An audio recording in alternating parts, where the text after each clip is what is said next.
Well, welcome again to Rough Diamond Recipes. Today's recipe is Barley and Chorizo Risotto. Well, if you can make a risotto of pearl barley.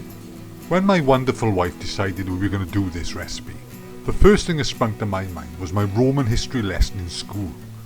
Apparently, when the Roman soldiers transgressed the rules, they would have their wheat ration, that they used to make bread out of, taken away and substituted with barley as a punishment.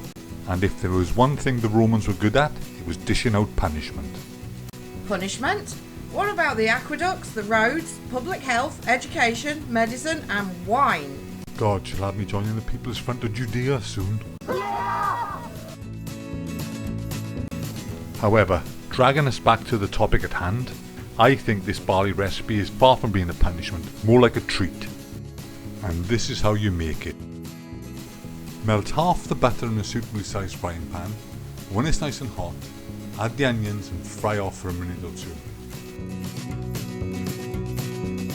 When the onions just start to soften, it's time to add the garlic. Continue to fry for another minute or two.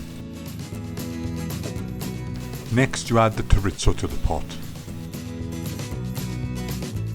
Cook the chorizo off for 5 or 6 minutes, and it's time to add in the sage and salt and pepper to taste.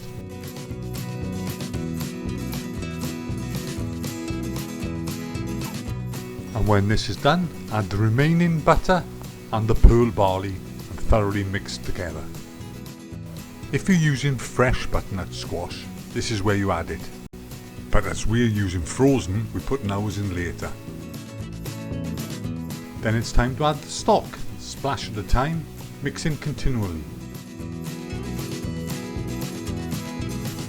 I don't think it's really necessary to stir continually when you're adding the stock. After all, it's not risotto rice, but my wife says it does. And I'm not going to contradict my wife, because you may think the Romans with all their fiendish implements of torture could dish out punishment for breaking the rules. But they are poor novices in comparison to my wife with her wooden spoon. Anyway, when all the stock is added, put a lid on the pan and allow it to simmer for 40 to 45 minutes.